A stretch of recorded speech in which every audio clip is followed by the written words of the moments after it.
भारत में जो वैक्सीन बड़े पैमाने पर बन रही है, यूरोप के कई देश उसी वैक्सीन के प्रयोग को बंद कर रहे हैं। इस फहरिस्त में अब ताजा नाम जुड़ गया है फ्रांस, इटली और जर्मनी का। दरअसल इससे पहले यूरोप और गैर यूरोप के 9 देशों ने कोरोना के एस्ट्राजेनेका टीके को बंद कर दिया था, लेकिन फ्रांस और इटली, जहां कोरोना के केसेस लगातार बढ़ रहे हैं और इसकी वजह से इन देशों के कुछ क्षेत्रों में लॉकडाउन भी लग गया है, फिर भी इस एस्ट्राजेनेका कंपनी की वैक्सीन को वैक्सीनेशन प्रोग्राम से हटा लेना वाकई में चिंताजनक है और कई सवाल खड़े करता है। इटली के मुख्य दवा नियंत्रक ने 15 मार्च को एहतियाती कदम उठाते हुए एस्ट्राजेनेका के कोरोना के खिलाफ वैक्सीन के इस्तेमाल पर अस्थायी रोक लगा दी है। दरअसल ऑस्ट्रिया में टीका लगने के बाद शरीर में खून के थक्के जमने और फिर टीका लेने वाले की मौत का मामला सामने आया, जिसके बाद ये कदम उठाया गया। सिर्फ यही नहीं, फ्रांस और जर्मनी में भी 15 मार्च को टीके के इस्तेमाल पर अस्थायी रोक लगा दी गई है। हालांकि एस्ट्राजेनेका और WHO ने कई मौकों पर यह दावा किया है कि कोरोना के खिलाफ एस्ट्राजेनेका का टीका बिल्कुल सुरक्षित है। दरअसल इटली के स्वास्थ्य मंत्रालय ने बयान जारी करते हुए कहा कि एस्ट्राजेनेका पर रोक का ये फैसला दूसरे यूरोपीय देशों की ओर से उठाए गए कदमों के मद्देनजर लिया गया है। बता दें कि इटली के उत्तरी पिडमोंट क्षेत्र में 57 साल के एक शिक्षक ने शनिवार को टीका लगवाया और रविवार सुबह उसकी मौत हो गई। हालांकि एजेंसी का कहना है कि टीके की वजह से मौत कहना थोड़ी जल्दबाजी होगी, इसलिए इस मामले सहित बाकी मामलों में शवों को परीक्षण के लिए भेजा गया है ताकि असली कारणों की जांच की जा सके। फ्रांस के राष्ट्रपति इमैनुअल मैक्रों ने कहा है कि फ्रांस में एस्ट्राजेनेका कोरोना वायरस टीके का इस्तेमाल एहतियात के तौर पर निलंबित कर दिया गया है।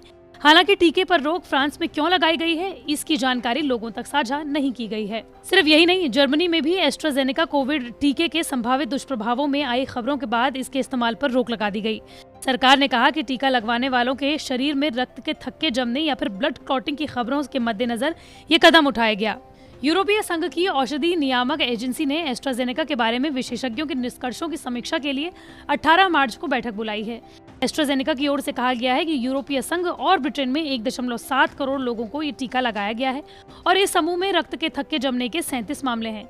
विश्व स्वास्थ्य संगठन और यूरोपीय संघ की यूरोपियन मेडिसिन एजेंसी ने कहा है कि ये आंकड़े ये नहीं बताते हैं कि खून के थक्के जमने और टीका लगने के बीच में अभी कोई संबंध है। ब्रिटिश स्वीडिश दवा कंपनी एस्ट्राजेनेका और ब्रिटेन के दवा नियामक ने कहा है कि कोविड-19 से सुरक्षा के लिए एस्ट्राजेनेका के साथ मिलकर ऑक्सफोर्ड का ये विकसित टीका सुरक्षित है और इस बात का कोई सबूत नहीं है कि इन टीकों के कारण रक्त का थक्काकरण यानी कि क्लॉटिंग हुई हो, जैसा कि कुछ यूरोपीय देशों में खबर है।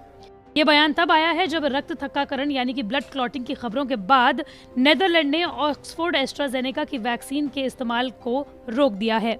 इससे पहले आयरलैंड, बुल्गारिया, डेनमार्क, नॉर्वे और आइसलैंड ने भी ब्लड क्लॉटिंग को लेकर चिंताएं सामने आने के बाद एहतियात के तौर पर इस टीके पर रोक लगा दी थी।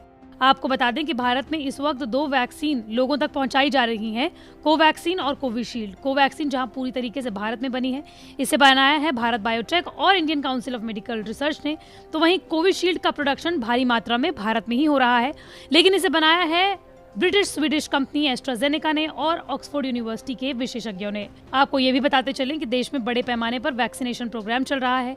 भारत में अब तक 2 करोड़ 99 लाख लोगों को वैक्सीन लगाई जा चुकी है। वहीं यूरोप के कई देशों में वैक्सीनेशन प्रोग्राम से एस्ट्राजेनेका की वैक्सीन को ऐसे समय पर हटाया गया है जब कोरोना भारत समेत अलग अलग देशों में वापस आ रहा है।